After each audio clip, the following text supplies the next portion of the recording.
भवतु सहनौ भुनक्तु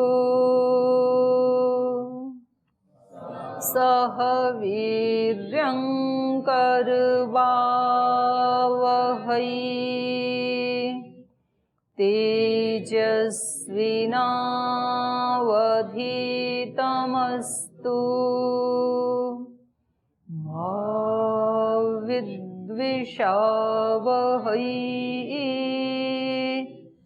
ॐ शान्ति शान्ति शान्तिः।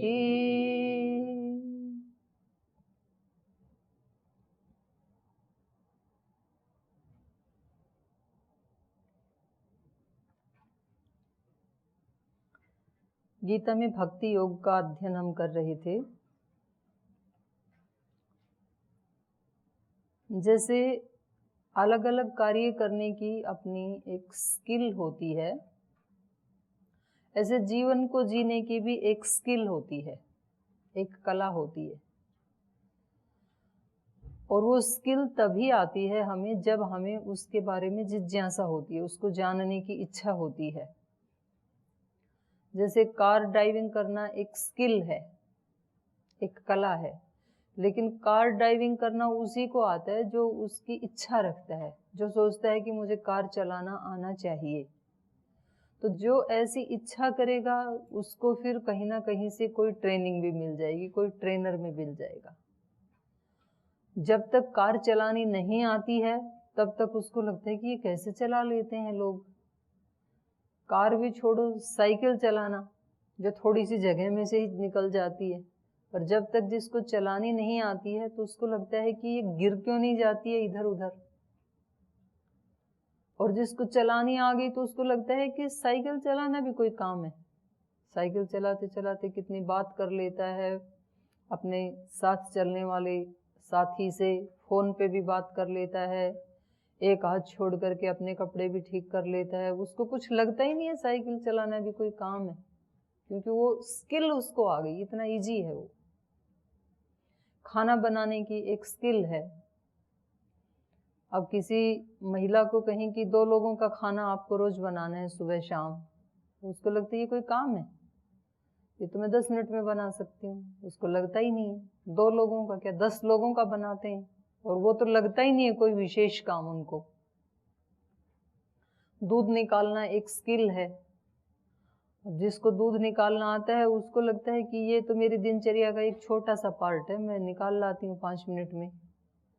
और जिसको वो स्किल नहीं आती है उसको कहा जाए तो, जैसे आप में से कोई ऐसे भाई हों जो कभी आज तक किचन में गए ही नहीं, और आपको कहा जाए कि घर में 2 अतिथि आ रहे हैं, एक दाल बनानी है, एक सब्जी बनानी है, थोड़े चावल बनाने हैं, थोड़ी चटनी बनानी है, थोड़ा सा रायता बनाना है, थोड़ी सी रोटियां बनानी है, एक पराठा बनाना है, तो सुन के घबरा गई जी, इतनी चीजें और आप रोज खाते हो इतनी जो। और फिर यदि लग गए तो रोटी का एक कोना उधर मिलेगा, एक इधर मिलेगा, इधर से जली मिलेगी, इधर से कच्ची मिलेगी। और जब आटा गूंदेंगे तो थोड़ा सा आटा यहाँ लगा मिलेगा, थोड़ा सा यहाँ मिलेगा, थोड़ी सी वो हल्दी यहाँ गिरी हुई मिलेगी। तो देखने योग्य स्थिति होगी, देख लेना एक दिन करके ट्रायल। तो जो रोज बनाते हैं उसके लिए कुछ भी नहीं है। ये सब कलाएं हैं, खाना बनाने की, संगीत की, नृत्य की, बोलने की, ड्राइविंग करने की, अनेक अनेक कलाएं हैं। ऐसे ही जीवन जीने की भी एक कला होती है, एक स्किल होती है। नहीं आती है अगर किसी को स्किल, तो उसके तो ये ख्यालों में भी नहीं आता है कि जीवन जीने की भी कोई स्किल होती है क्या, कैसे भी जी लो उसको तो। और परसों जो स्वामी जी महाराज आए थे वो बहुत अच्छी बात कह रहे थे कि ये जीवन को आगे चलाने के भी कुछ कार्य तो भगवान ने अपने हाथ में रखे हुए हैं, नहीं तो इससे तो श्वास भी नहीं लिया जाता इस व्यक्ति से। तो कोई आधे अधूरे श्वास लेता कि मैं तो 1 ही घंटा लूंगा, बाकी श्वास लूंगा ही नहीं, बाकी 23 घंटे तो छुट्टी। कोई 6 घंटे लेता। दिल को धड़काना है तो कोई 15 बार ही धड़काता, फिर भूल जाता। कोई ज्यादा ही फास्ट करता तो 100 बार धड़का देता। जीवन ठीक से चल नहीं पाता रिदम में। तो आधी तो जीवन को चलाने की जिम्मेदारियां ईश्वर ने अपने ही हाथ में रखी हैं, कुछ थोड़ी सी हमें दी हैं कि इनको आप सजा लो, थोड़ा सा संवार लो जीवन को। तो बिना स्किल के, बिना एक ठीक पैथी के, गलत ढंग से जीवन को जीने के तो हजारों तरीके हो सकते हैं। असत्य हजारों हो सकते हैं, अनंत हो सकते हैं, सत्य एक ही होता है। साइकिल चलाने की स्किल एक ही होती है, दूध निकालने की स्किल एक ही होती है, और गलत करने के तो कितने भी तरीके हो सकते हैं।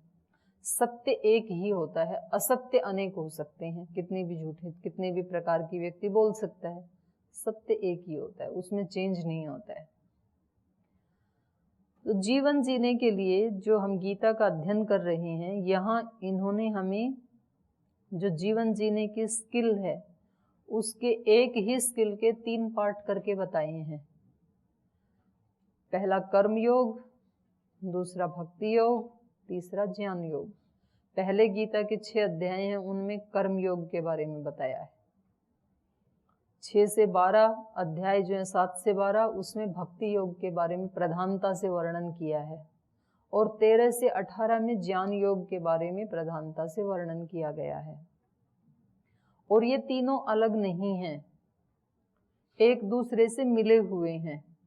जैसे कोई बिजली की वायर होती है ना, तो वो उसमें एक लाल वायर होती है, एक वाइट होती है, एक पीली होती है, तीनों को मिला करके एक वायर बनती है। फिर ऐसे रस्सी बनाते हैं तो उसके 3 पार्ट होते हैं, तीनों को मिला करके एक रस्सी बन जाती है।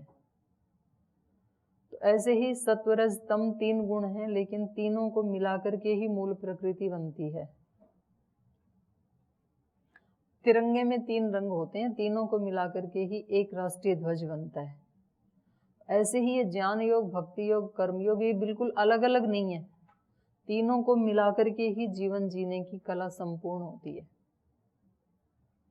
तो इसमें ये अलग अलग समय के ऊपर अलग अलग वर्णन करते हैं। जैसे हमने 12वें अध्याय में शुरू में पढ़ा कि सगुण और निर्गुण भक्ति में से कौन सा श्रेष्ठ है, तो इन्होंने बताया कि सगुण साकार। फिर सगुण साकार की भक्ति करने के लिए कौन सी योग्यताएं होनी चाहिए, तो 3 बताई। मई मन आवेश्य, दूसरा नित्य युक्त, तीसरा परया श्रद्धया युक्त, परम श्रद्धा से युक्त होना, मन को ईश्वर में लगा के रखना और उसको नित्य लगा करके रखना, नित्य युक्त। निर्गुण निराकार की उपासना करनी है तो भी 3 योग्यताएं होनी चाहिए। इंद्रिय ग्राम को संनियम में, नियम में, नियंत्रण में रखना, और सर्वत्र समबुद्धय, सब जगह समबुद्धि बना करके रखना, और तीसरा सर्वभूत हिते रता, सब प्राणियों का सदा कल्याण करते रहना, और स्थूल रूप से ना करते रहें तो उसकी भावना बना करके रखना, ये बताया था। अब कोई इन 6 के 6 में भी अपने आप को असमर्थ पाता है, तो फिर उसके लिए बताया कर्म योग। ये तु सर्वाणि कर्माणि मयि सन्न्यस्य मत्परा अनन्येव योगेन माम ध्यायन्त उपासते। तो जो इस प्रकार से सब कर्मों को मेरे ही अर्पण कर देता है, जैसे कर्म एक ही होता है, उसको करने के तरीके 3 हो सकते हैं। एक व्यक्ति कहता है कि मेरे से कर्म किए बिना नहीं रहा जाएगा, कर्म मुझे करना ही है, चाहे मैं शरीर से करूं या मन से करूं या भावना से करूं। तो उसके लिए कहा जाएगा आप कर्म तो करो, लेकिन कर्म के फल की इच्छा मत रखो कि इसका फल ऐसा ही आना चाहिए, मेरे अनुसार ही आना चाहिए, ये आग्रह मत रखो। ईश्वर के अनुसार आना चाहिए, वो जैसा ईश्वर उचित समझते हैं उसके बारे में वैसा फल दें। बीज बोना आपका काम है, फसल कैसी आएगी वो किसी दूसरी शक्ति के ऊपर छोड़ दो। आप पढ़ाई करना आपका काम है, उसमें मार्क्स कितने आएंगे ये किसी दूसरे के ऊपर छोड़ दो, आग्रह मत रखो। तो ये कर्म योग हो जाता है। दूसरा है फिर भक्ति योग। भक्ति योग वाला साधक कहता है कि मुझे ना कर्म के बारे में रुचि है, ना कर्म के फल के बारे में रुचि है, बस मुझे तो जो कुछ भी कर रहा हूँ अपने प्रभु की भक्ति है, वो मुझे वो कर्म लगता ही नहीं है। उसी कर्म को वो कैसे करता है? भागवत कर्म समझ करके और स्वयं भगवान का निमित्त बन करके। तो उसके लिए वो भक्ति जैसा है, पूजा आराधना जैसा है वो कर्म। तो यही भक्ति योग हो गया, वही एक ही कर्म।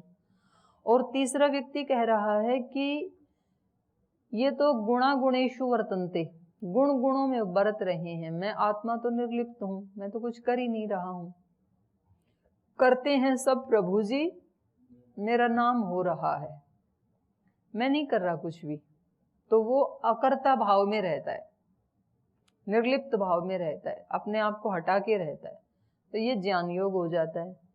कर्म एक ही है, तीनों एक ही कर्म को कर रहे हैं, तो ये तीनों अलग अलग इस रूप में हो जाते हैं। तेषाम अहम समुद्धरता मृत्यु संसार सागरात। तो जो इस प्रकार से मेरा ध्यान करते हुए अनन्येन एव योगेन, अनन्य योग से मेरी उपासना करते हैं, उनका मैं मृत्यु संसार सागरात, मृत्यु रूपी संसार सागर से। संसार को मृत्यु रूप क्यों कहा? संसार में तो सब जिंदा हैं, इसीलिए तो इसको संसार कहते हैं। आप जिंदा हैं, वृक्ष भी जिंदा हैं, चींटी आदि प्राणी भी जिंदा हैं, लताएं जिंदा हैं, फल जिंदा हैं, सब कुछ तो जीवन वाले हैं ना यहाँ पर। और यहाँ पर ये कह रहे हैं मृत्यु संसार सागरात, मृत्यु रूपी संसार सागर से। तो ये तो उल्टा हो गया।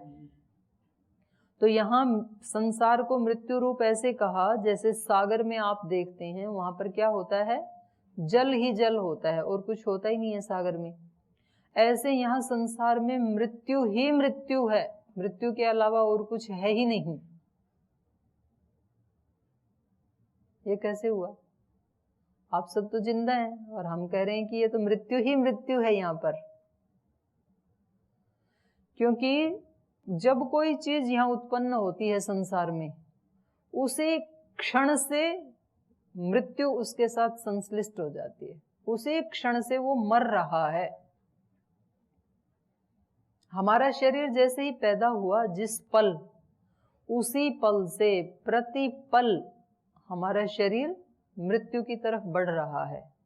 और जो 100 साल के बाद कहते हैं ना मर गया, वो तो उस मृत्यु का अंतिम पड़ाव है। तो ये देखने की ही तो एक दृष्टि है। एक व्यक्ति को दिखाई देता है कि हम प्रतिपल जीवन की ओर आगे बढ़ रहे हैं। जब हमारा जन्म हुआ वहां से जीवन शुरू हुआ और हम हर पल जीवन में आगे बढ़ रहे हैं, जी रहे हैं। एक योगी कह रहा है जी नहीं रहे हो, प्रतिपल मर रहे हैं, मृत्यु की तरफ जा रहे हैं। इसलिए हैप्पी बर्थडे मत मनाओ, क्योंकि मौत की तरफ जा रहे हो। जिसको आप कह रहे हैं कि आज मेरा बर्थडे है, तो आप समझ लो कि 1 साल आपका जीवन और कम हो गया। अब तक आपके पास 80 वर्ष थे जीने के लिए, आज से 79 हो गए, एक और कम हो गया। तो आप उधर जा रहे हैं निरंतर। तो इनको दिखाई दे रहा है कि सब जगह मृत्यु का कोई भी ऐसी वस्तु नहीं संसार में, कोई ऐसा व्यक्ति नहीं संसार में, कोई भी ऐसा स्थान नहीं है इस संसार में जो मृत्यु से रहित हो। सब जगह सबको मृत्यु ने अपने पंजे में पकड़ रखा है। इसलिए इस संसार को क्या कहा? मृत्यु का सागर कहा, मृत्यु संसार सागरात। तेषाम अहम समुद्धरता। लेकिन जो अनन्य भाव से ईश्वर के शरणागत हैं उनको मृत्यु नहीं छू पाती है। जैसे वो चक्की चलाते हैं ना, हाथ से चलाते थे पहले, तो जो कुछ भी उसमें डालेंगे दाने, गेहूं, बाजरा, जौ, चना, जो भी, वो सब पिस जाएंगे। लेकिन उसमें गिरने के बावजूद भी जो दाने उसके कीले के साथ चिपक के रहते हैं बीच में, वो नहीं पिसते हैं। चलती चाकी देखकर दिया कबीरा रोए, 2 पाटन के बीच में साबुत बचाना कोई। सब पिस गए। 2 पार्ट है ना चक्की के, एक नीचे का एक ऊपर का। तो उनका बेटा बड़ा होशियार था, कमाल। चलती चक्की देखकर कमाल हर्षित होए। कीले से चिपके रहो तो बाल ना बांका होए। उसमें गिर के भी आप उसके साथ चिपके रहो, आप क्यों जाते हो पिसने के लिए वहां? उसको पकड़ के रखो। तो संसार में, मृत्यु संसार सागर में तो आ गए, लेकिन यहां आकर के भी जो अनन्य भाव से ईश्वर के साथ जुड़ा रहता है, योग के साथ जुड़ा रहता है, अपने गुरु के साथ जुड़ा रहता है, उसका बाल बांका नहीं होता है, वो मृत्यु से बच जाता है फिर। इसलिए ऊपर वाले श्लोक में कहा, अनन्येनैव योगेन माम ध्यायन्त उपासते तेषाम अहम समुद्धरता। उनका मैं उद्धार कर देता हूं मृत्यु संसार सागर से। भवामी न चिरात, और कब कितनी देर में कर देता हूं? न अचिरात, बहुत जल्दी, शीघ्र। उनका तो तुरंत मैं उद्धार कर देता हूं जो मेरे शरणागत हो जाते हैं। मई आवेशित चेतसाम, जिन्होंने अपना चित्त मुझ में आवेशित किया है। फिर आगे कहा, मई एव मन आधत्स्व मई बुद्धिम निवेशय निवसिष्यसि मई एव अत ऊर्ध्वम न संशयः। मई एव मन आधस्व, मुझ में ही अपने मन को जिन्होंने स्थापित किया है। मन का काम है वो कहीं ना कहीं किसी न किसी विषय में लगेगा, उसकी गति बहुत फास्ट है, और उसको कोई ना कोई विषय चाहिए हमेशा, या तो बाह्य विषय हो या तो आंतरिक विषय हो, लेकिन कोई ना कोई विषय उसके पास होना चाहिए। तो ये कह रहे हैं, भगवान यहाँ पर बता रहे हैं कि जो साधक है वो अपने मन को कहाँ रखता है लगा करके? मई एव, मुझ में ही, मुझ ब्रह्म में। मई एव मन आधत्स्व मई बुद्धिम निवेशय, और मुझ में ही अपनी बुद्धि को आवेशित करके रखते हैं, लगा करके रखते हैं, निवेशित करके रखते हैं। तो यहाँ मन और बुद्धि में क्या अंतर है? मन और बुद्धि में क्या अंतर है? हाँ, तो इतना तो सबको मालूम है। मन का काम है संकल्प विकल्प करना, बुद्धि का काम है एक निश्चय लेना। तो यहाँ पहले तो मन के बारे में बताया कि मन को मुझ में लगा करके रखें, लेकिन मन ब्रह्म में कब लग करके रहेगा? जब बुद्धि ने ये निर्णय कर लिया है, जब बुद्धि का ये निश्चय हो गया है कि मेरा लक्ष्य इस संसार में आकर के एकमात्र लक्ष्य है भगवत प्राप्ति। ये सब आत्माओं का निश्चय है, लेकिन उस निश्चय को कोई कोई तो देख पाता है, अपनी बुद्धि से उस निश्चय को सुदृढ़ कर पाता है, कोई कोई नहीं कर पाता है। तो उसके तो लक्ष्य फिर बदलते रहते हैं, उसके निश्चय। वो कहता है मेरा निश्चय है नौकरी करना, मेरा निश्चय है मकान बनाना, मेरा निश्चय है व्याकरण पढ़ना, मेरा निश्चय है दर्शन पढ़ना, मेरा निश्चय है आचार्य बनना, मेरा निश्चय है एक आश्रम चलाना। अलग अलग निश्चय करते हैं। एक निश्चय उस संसार के लोग करते हैं, वो अलग तरह के होते हैं। एक निश्चय इस संसार के लोग करते हैं, वो अलग होते हैं।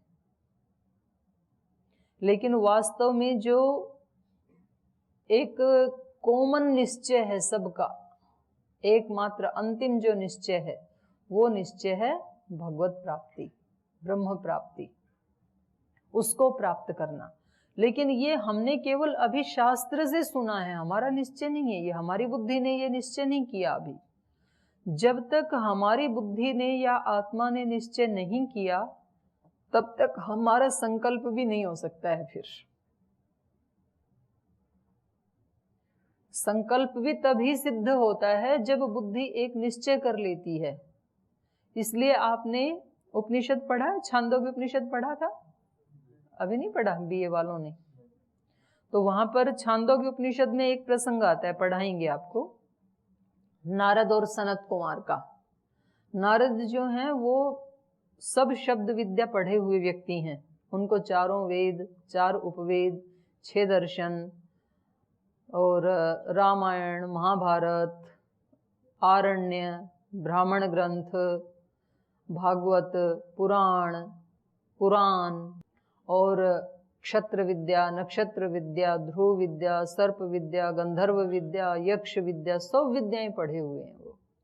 और वो फिर अपने गुरु के पास जाते हैं, गुरु का नाम है सनत कुमार, और उनको कहते हैं कि भगवान मैंने सब कुछ पढ़ा है, लेकिन सब कुछ पढ़ करके भी मैं शोक के पार नहीं गया, मेरे मन में अभी भी शोक बचा हुआ है, शोकाकुल हूं मैं।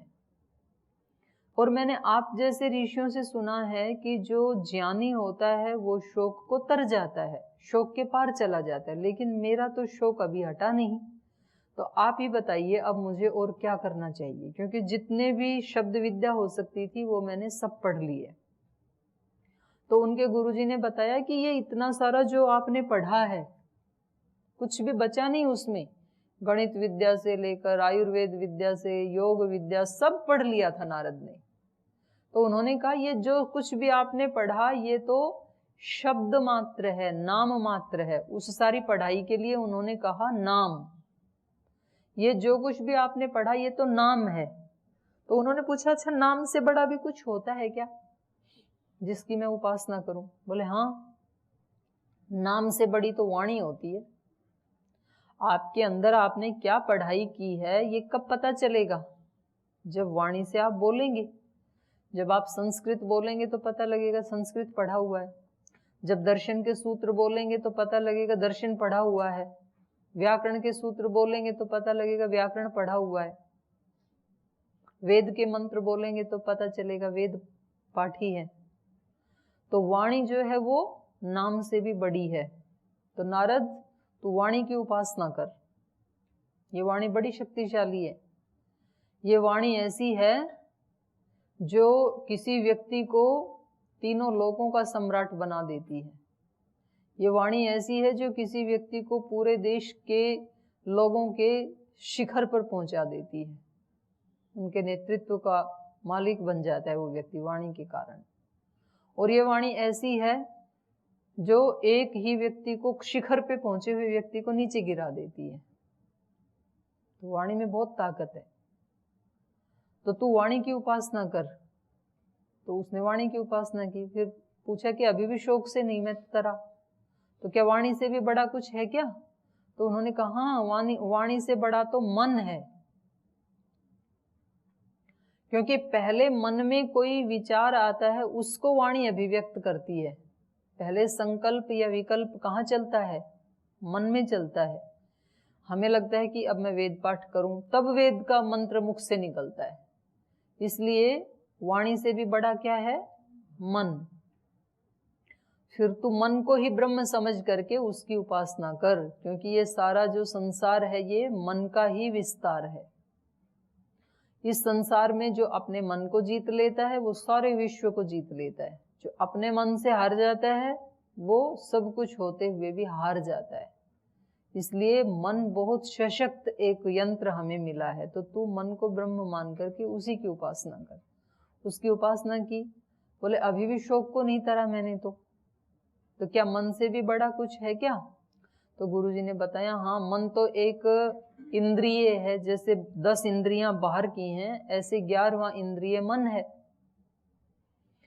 तो ये सब कुछ नहीं है। मन से भी बड़ा क्या है? तो उन्होंने कहा मन से भी बड़ा है संकल्प। इसकी सूक्ष्मता को समझना आप। मन तो आपके हमारे सब के पास है, लेकिन उस मन की सूक्ष्मता को हम नहीं जानते हैं। मन के अलग अलग पार्ट्स होते हैं। मन में जो चिंतन मनन चल रहा है वो वाणी से बोला जाता है, और जो वाणी से बोला जाता है वो फिर दूसरों को स्पष्ट हो जाता है। वो नाम मात्र है, शब्द मात्र है। उस शब्द का भी प्रेरक वाणी है, वाणी का भी प्रेरक मन है। और उस मन में जो संकल्प विकल्प चलते हैं उसके पहले, उस मन में जो विचार आता है उससे पहले एक संकल्प होता है।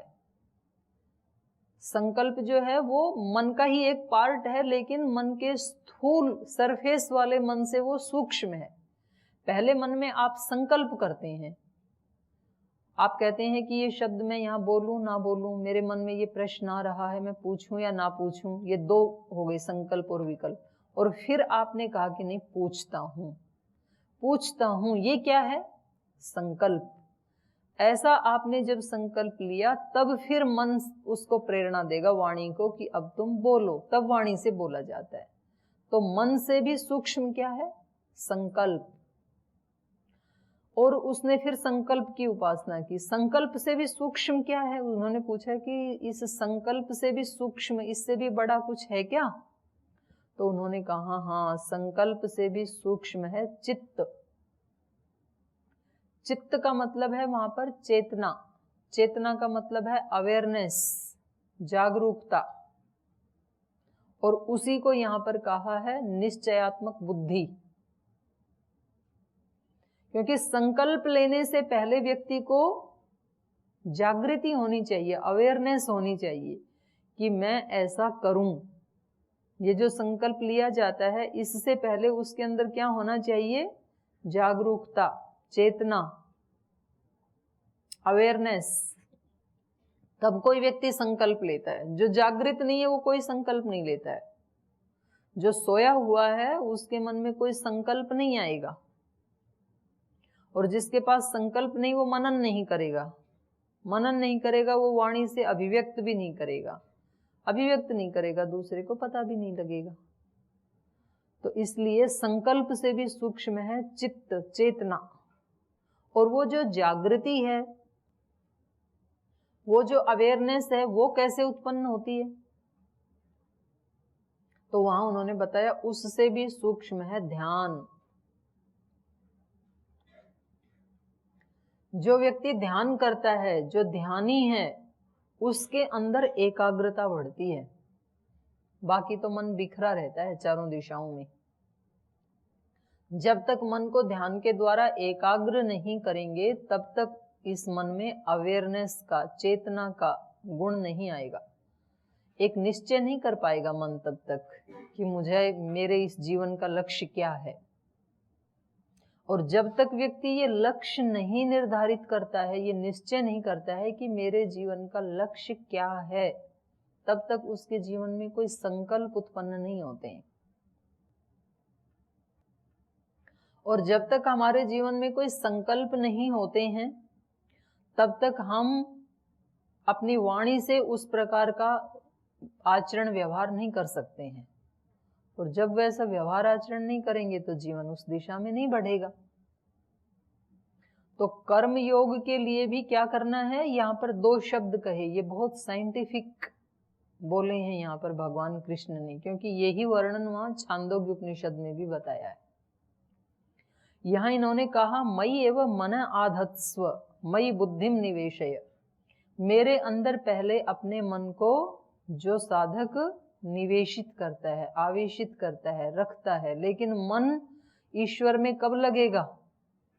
जब बुद्धि मयि निवेशय, जब बुद्धि मेरे अंदर मुझे प्राप्त करने का निश्चय ले चुकी होगी। कोई व्यक्ति व्यायाम या प्राणायाम कब करेगा? जब उसने ये निश्चय कर लिया कि मुझे शरीर को स्वस्थ रखना है। रोगी है तो स्वस्थ बनाना है, और स्वस्थ है तो उसके स्वास्थ्य को मेंटेन करके रखना है। ये जिसका निश्चय हो गया वो ये संकल्प लेगा, और जो संकल्प लेगा वो वैसा करेगा। वो बोलेगा भाई कल से मैं योग करूंगा, और फिर वो करने लग जाता है। लेकिन जिसका निश्चय ही ये नहीं है कि मुझे बल प्राप्त करना है, मुझे आरोग्य प्राप्त करना है, तो वो व्यक्ति तो फिर कभी भी योग करेगा ही नहीं। और ये अवेयरनेस किस व्यक्ति के मन में आएगी कि मुझे बल बढ़ाना है, अपना शारीरिक मानसिक बल बढ़ाना है? ये जागरूकता किसके मन में आएगी? ये निश्चय कौन व्यक्ति करेगा? दो व्यक्ति करेंगे। या तो जो व्यक्ति ने इससे उत्पन्न होने वाले दुखों का दर्शन कर लिया है कि शरीर के रोगी होने पर ये दुख होते हैं, या तो वो व्यक्ति अवेयर होगा। या जिस व्यक्ति ने अपने जीवन में तो उन दुखों को नहीं देखा, लेकिन दूसरे लोगों के जीवन में उन्होंने देखा, तो ये मेरे जीवन में कहीं ना आ जाएं, ये जागृति उस व्यक्ति के मन में आएगी। क्योंकि मेरा लक्ष्य बड़ा है, मुझे वहां पहुंचना है, और यदि उससे पहले मेरा शरीर ही रोगी हो गया तो मैं कैसे वहां तक पहुंच पाऊंगा?